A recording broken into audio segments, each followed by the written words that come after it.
Hi friends, welcome to UVC talks. ఈ రోజు skin whitening face pack ఒకటి చెప్దాం అనుకుంటున్నానండి. ఈ ప్యాక్ వేసుకోవడం వల్ల స్కిన్ ఆటోమేటిక్ గా చేంజ్ వస్తుంది, ఇన్స్టెంట్ గ్లో కూడా వస్తుంది, ముడతలు మచ్చలు తగ్గిపోతాయి. మీ ఏజ్ ఎంత పెరిగినా ఫేస్ లో మాత్రం ఆ ఏజ్ ఫ్యాక్టర్ అస్సలు కనపడదు.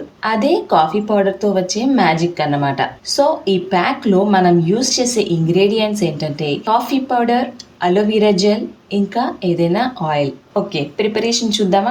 ముందుగా ఒక బౌల్ తీసుకోండి, అందులో ఒక స్పూన్ కాఫీ పౌడర్ వేసుకోండి. నేనైతే బ్రూ ప్యాకెట్ చిన్నది ఉంటుంది కదా, అది కంప్లీట్ గా ఒక ప్యాకెట్ తీసుకున్నాను. కాఫీ పౌడర్ లో మోర్ దాన్ 1000 కెమికల్ కాంపౌండ్స్ ఉంటాయండి. కాఫీ పౌడర్ స్మెల్ ఉంటుంది కదా, అది ఎక్కువ కాలం హోల్డ్ చేసి ఉండటానికి కారణం అందులో ఉండే ఫిక్స్డ్ ఆయిల్స్. అవి మన స్కిన్ మీద ఎలా పనిచేస్తాయంటే మన స్కిన్ లో ఉండే న్యాచురల్ ఆయిల్స్ ని బ్యాలెన్స్ చేస్తూ గ్లోని ఇస్తాయన్నమాట. స్కిన్ మీద రింకిల్స్ రాకుండా ఆపుతాయి, డార్క్ సర్కిల్స్ మాయమైపోతాయి. నెక్స్ట్ అందులో 2 స్పూన్ల అలోవెరా జెల్ ని వేయండి. నేనైతే ఈ జెల్ ని యూజ్ చేశానండి. ఇది ఏ మెడికల్ షాప్ లో అయినా ఫ్యాన్సీ స్టోర్స్ లో అయినా దొరుకుతుంది. అలోవెరా జెల్ ఇది మనకి ఎప్పుడు అవైలబుల్ గానే ఉంటుంది. అదేనండి, మన ఇంట్లో ఉండే కలబంద మొక్క రెమ్మ తీసుకొని కట్ చేస్తే మనకు కావాల్సినంత జెల్ తీసుకోవచ్చు. ఒకేసారి ఎక్కువగా తీసుకొని ఫ్రిడ్జ్ లో కూడా స్టోర్ చేసుకోవచ్చు. ఇది 1 వీక్ వరకు బానే ఉంటుంది. అలోవెరా జెల్ వల్ల చాలా యూజెస్ ఉన్నాయండి. స్కిన్ ముడతలు పడకుండా చూస్తుంది, గ్లోనెస్ ని ఇస్తుంది, ఇంకా ఫేస్ మీద ఉన్న డార్క్ స్పాట్స్ ని పోగొడుతుంది. నెక్స్ట్ ఇందులో ఆయిల్ యాడ్ చేయాలి.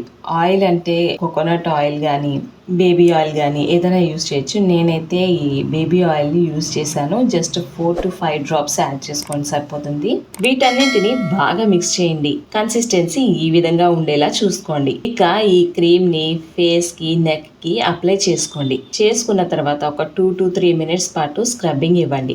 అంటే బాగా హార్డ్ గా కాదు, జెంటిల్ స్క్రబ్ అనమాట. ఫేస్ అంతా స్క్రబ్ చేసుకున్న తర్వాత ఒక 15 మినిట్స్ అట్లానే వదిలేయండి. అది డ్రై అయిపోతుంది అనమాట. డ్రై అయ్యాక చక్కగా ఫేస్ వాష్ చేసేసుకోండి. మంచి రిజల్ట్ కోసం వారానికి ఒక్కసారైనా చేస్తూ ఉండండి. డెఫినెట్ గా చేంజ్ వస్తుంది, బట్ రెగ్యులర్ గా చేస్తూ ఉండాలి. ఓకే, ఈ వీడియో మీకు ఎంతో కొంత హెల్ప్ అయిందనే అనుకుంటున్నానండి.